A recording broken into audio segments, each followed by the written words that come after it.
खौफनाक सच। काश मैं भी लड़का होती।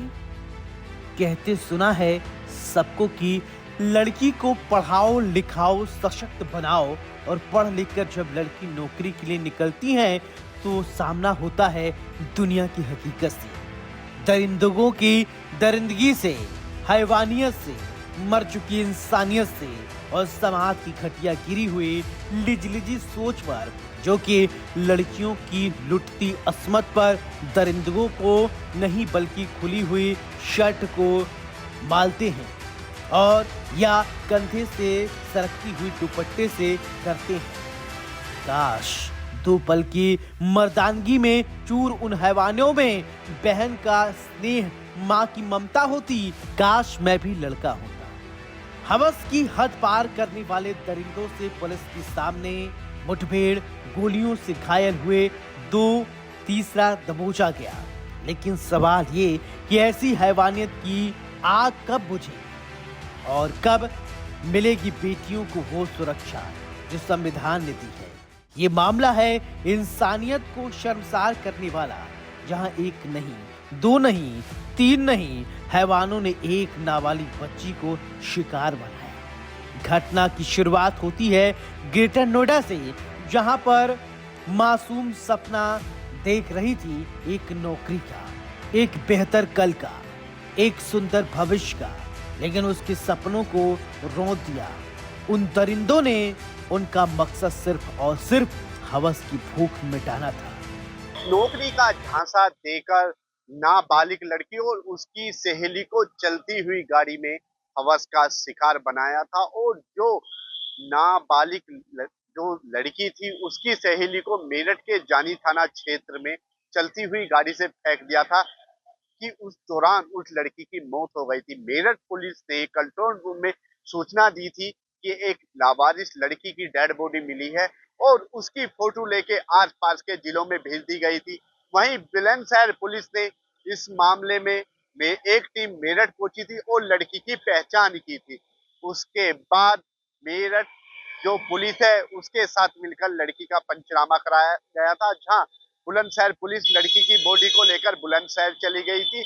वहीं जो पीड़ित जो नाबालिग लड़की थी लगातार जो है वो पुलिस के टच में थी। पूरी जो उसके साथ घटना हुई थी वो उसके द्वारा पुलिस को बताई गई थी। जब से जो है बुलंदशहर पुलिस को जो इस घटना को करने वाले थे उनकी तलाश थी, और अब जाकर उन बदमाशों की जो है लोकेशन पुलिस को मिली थी, और इसी दौरान पुलिस की उनसे मुठभेड़ हुई, जिसमें दो बदमाशों के पैर में गोली लगी है और एक बदमाश की घेराबंदी करने के बाद पुलिस ने गिरफ्तार किया है। सवालों की बौछार कौन देगा जवाब? कब तक बेटियां शिकार बनेंगी? कब तक खून में लथपथ होंगी बेटियां? क्या बेटियां घर से निकलते हुए डरें? क्या कानून की पकड़ इतनी देरी से होगी? क्या हर मदद का हाथ अब हवस का पंजा निकलेगा? कब तक कानून के डर के बिना दरिंदे घूमते रहेंगे?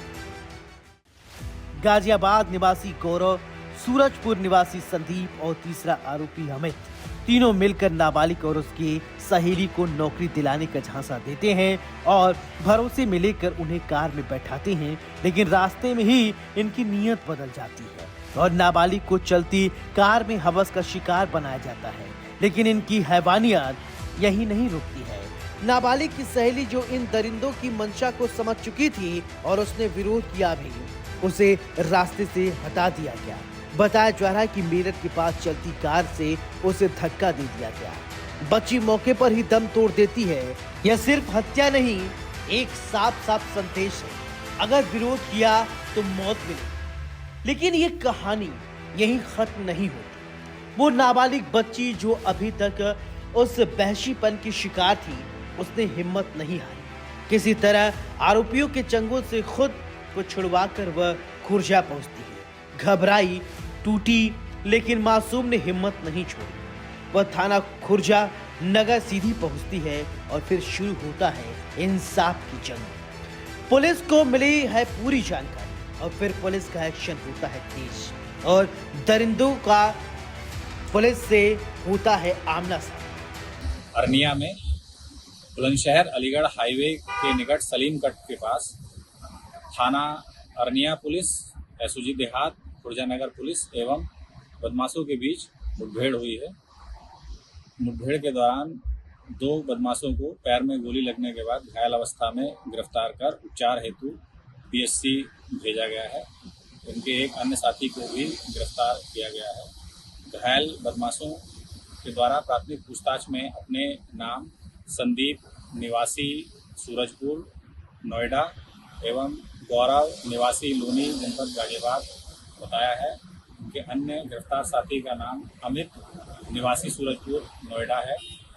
इनके कब्जे से एक सफ़ेद रंग की किया सेल्टॉस गाड़ी, 2 अवैध तमंचे 315 बोर, 2 खोखा कारतूस, 2 जिंदा कारतूस थाना खुर्जानगर पर पंजीकृत अभियोग से संबंधित एक लड़की जिसको इन्होंने थाना क्षेत्र जानी जनपद मेरठ में चलती गाड़ी से फेंक दिया था, उसका मोबाइल भी बरामद हुआ है।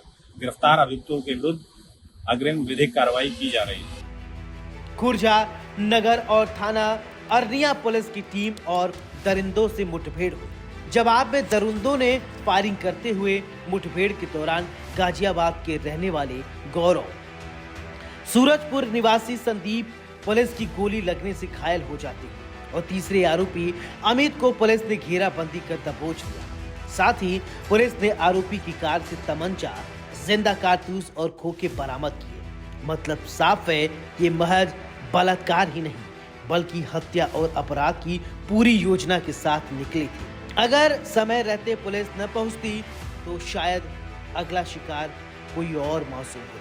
एडिशनल एसपी ने बताया कि यह केस पुलिस की प्राथमिकता में है और ऐसे अपराधी समाज के लिए कलंक है। इनसे कोई नरमी नहीं बरती जाएगी।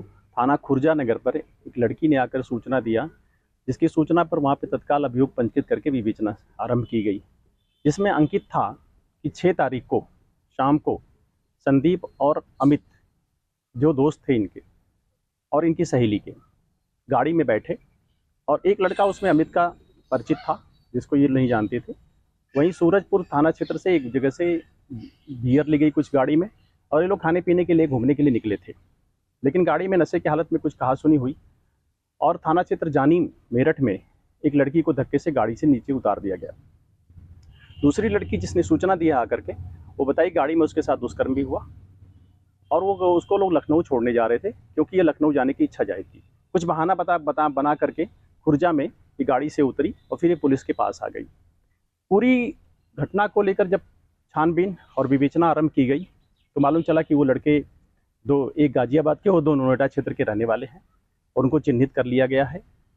जो लड़की वहाँ पे बलपूर्वक उतारी गई थी उसकी डेथ हो गई है और वहाँ मेरठ में उसके विरुद्ध आवश्यक वैधानिक कार्रवाई की जा रही है।